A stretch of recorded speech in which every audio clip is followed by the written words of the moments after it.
Oh, it's time. Time to get radical. Viewer discretion is advised.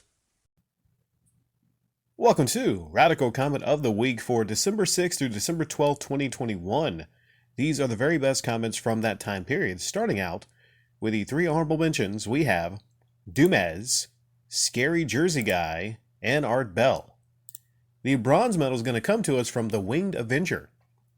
Recently, I've been watching more long play videos and less reviews because too many YouTubers can't be trusted to give an honest take. There are a few that I trust, but when I need a review of a game that the honest reviewers haven't covered, I just watch someone's gameplay footage and read the comment section of the video. That usually gives me a pretty good idea of how good the game is. Channels such as World of Long Plays just show you the entire game without any commentary, so they have no reason to delete comments about how good or bad the game is. Channels that rely on free game codes might give a positive review in order to continue getting free games, and they have an incentive to delete comments that point out that the game is actually not nearly as good as the reviewer makes it out to be. That's a great point. I found it's much more helpful to actually get into the comment sections and read what people are saying about the game or the movie. It's really great for movies, specifically if you want to save some money and not go to see The Matrix. I could have basically just, saved myself the time and just kind of checked out some comment sections. But I was thinking, The Matrix! Come on, I gotta go see The Matrix. There's a new Matrix out. Silly me, but sometimes it's very helpful to go to these channels that actually just show the entire game. And long play videos, I've been in that channel. I like that channel for the NES playthroughs, just to kind of, watch this guy or girl, not sure who runs the channel because there's no commentary.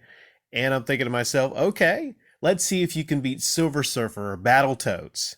And sure enough, I believe I've seen those two on that channel. Something to be said for, long play videos and someone's ability and skill to actually play several games like all the way through. I can't beat all the NES games. Some of those NES games are really hard. Yeah, so very, very helpful. Great point. That actually when you go to a actual review, you don't know if it's a bot, paid for review. You don't know if they got, some access or the video game itself, the code. It's much more helpful to actually just get into the comment sections. That is if, under these videos you're talking about, if they're not limiting the comments for that reason that you said, because they don't want to anger. They don't want a lot of negative comments on that video because they don't want to anger the hand that feeds them the free game codes. Thank you, Wind Adventure. The silver medal comes to us from GTV Japan. An army of channels that go above and beyond the mainstream, yet 1, don't take money from fans, 2, don't shill for nonsensical products, 3, don't have stupid shock faces, red circles, arrows, and Inquirer headlines like The Lost History, or OMFGGG, the ultimate epic fail actually exists, in title cards, as well as 4, not give a spiel in front of a giant wall of useless junk will be a great contrast that the viewer, a viewer of intelligence, caveat, can then make the comparison and choose might be the only way to go. However, that does mean you, we, they have to create something better while keeping a job, doing things on the side, work breaks, late nights, then my kids aren't around and yes, actually go beyond. This also has to be done with getting little to no money and less exposure due to how, 1, YouTube naturally serves up garbage videos that are very popular, 2, the inner circle will lock you out, and 3, most of the YouTube audience are idiots that would rather watch someone hold up a game box and talk about how much they paid for it rather than having a substantive conversation. Substantive? No.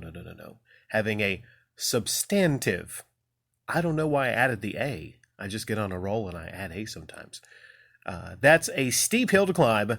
Can enough people do it? I don't know if enough people can do it. Because basically, GTV Japan, YouTube rewards a lot of stupidity. YouTube rewards the wide open mouths, the red arrows, the shock faces. They reward these things. And I guess it speaks to what a lot of people are looking for on YouTube. A lot of people look for these shock headlines, these shock titles. And you're talking about clickbait a lot here. And just briefly getting into clickbait. Clickbait. Yeah, it's baked in sometimes. Some channels just bake it in. Like everything is clickbait. I think about Scotty Kilmer. Leaving, going away, every one of his, I'm just going into Scotty Kilmer. I don't know. Just using this as a reference point. There's channels like Scotty Kilmer where they get a lot of views, and a lot of those views are because they are using clickbait. It's not about the craft at all. And let's just talk about the craft for a little bit. Now, using my channel as an example, I craft uploads, lots of different type of uploads, and it's part of my craft that I want to have an impact with those uploads.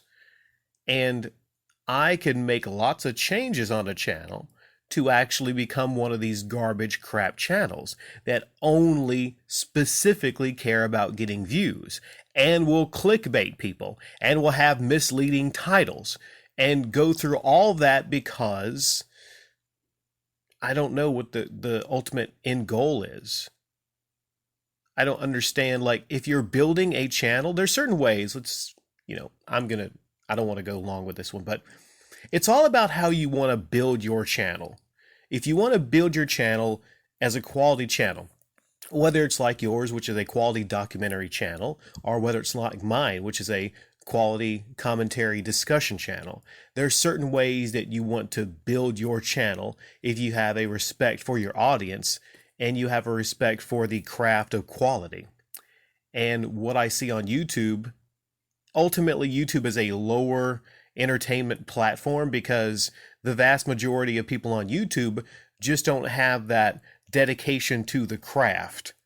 And it takes a person, a specific type of person like, you, for an example, that actually is dedicated to the craft.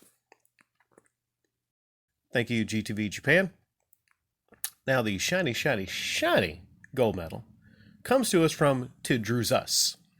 I'm going to zip right past the rich part of things that's already been well covered and appreciate you for that, Rick. But I will thank you for mentioning Tipster. Screw that guy. Context.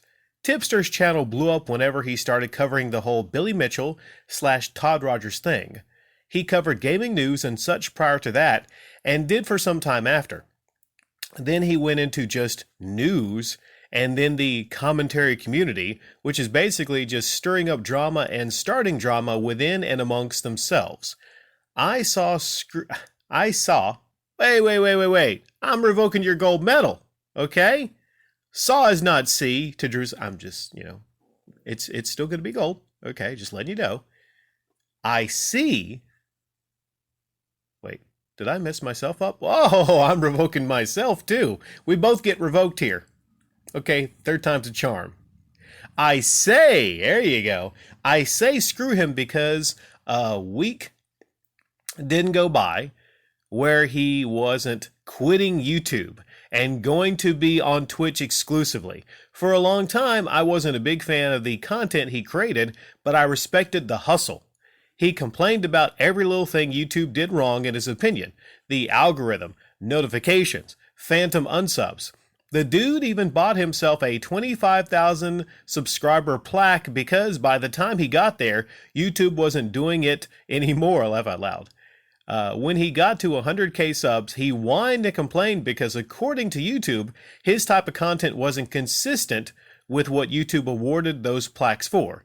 Weird, but okay. He finally got it, which again, good hustle, but then at some point, when a content creator gets too big for his britches, and he has some big britches, he began to spin topics and insert himself into them when he had no business doing so. Think Camelot 331.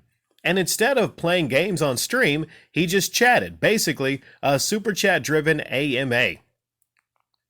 Rich did the same thing. Topics somehow began to become about him, and then Tipster's Twitter, which he complained about so many times, had been banned from the platform several times, constantly complaining about it while still facilitating the platform. He's basically a social media tabloid at this point. His channel also had a join button, and while he was temporarily demonetized, he started a Patreon, to go figure. The Patreon is gone, but the man had to make his money somehow. Okay, so there's ways to run your channel. There are ways to build up your channel. This channel, for instance, was built up.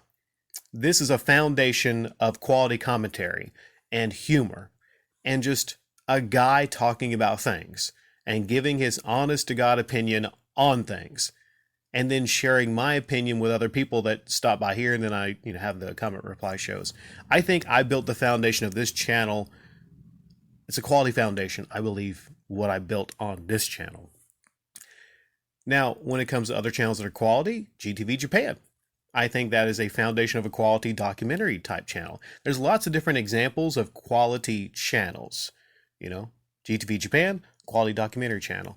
Radical Rick, quality commentary channel. A Tipster, however, I think I've maybe listened to him in a couple uploads, and he's not a very entertaining person. So I would say he's one person that has to rely on the drama, starting drama. Drama. That's what that person has to rely on. And I don't have to go any further than to just check out one of his latest uploads, the thumbnail, and it tells me pretty much all I need to know about this person. Ethan Klein's father is a simp. That's what you discuss there on your channel, Tipster. People's father being simps. Ethan Klein is H3H3. Now, what is this? Is this some kind of a big story, or is this something that, a lot of people are talking about? Maybe, is that why you were talking about Ethan Klein's father being a simp? Why is that a quality topic to discuss on a channel? What is it about that makes that a topic worthy of discussing on a YouTube channel by a man specifically? Now, think about like men and women is, the difference between men and women is, women tend to gossip about things, relationship type things, and women tend to be the ones that gossip a lot. But what happens is on YouTube, you have men and they're talking about things that you're like, would they normally talk about this if it wasn't for a YouTube channel or not? From what you describe here to Druzus, it seems like this individual Tipster, you call it the hustle, they're trying to do whatever they possibly can to get more subscribers. And then you said they bought a plaque before they even got there? How sad is that? How sad? That's pretty freaking sad.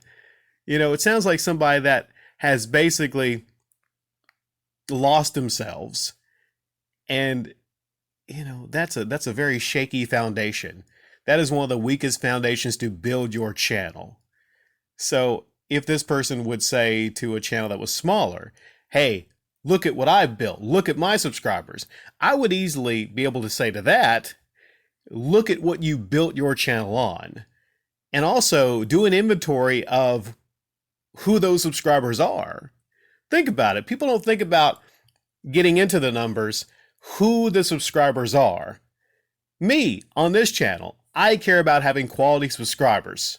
I care about having good subscribers, decent subscribers, subscribers that aren't trash.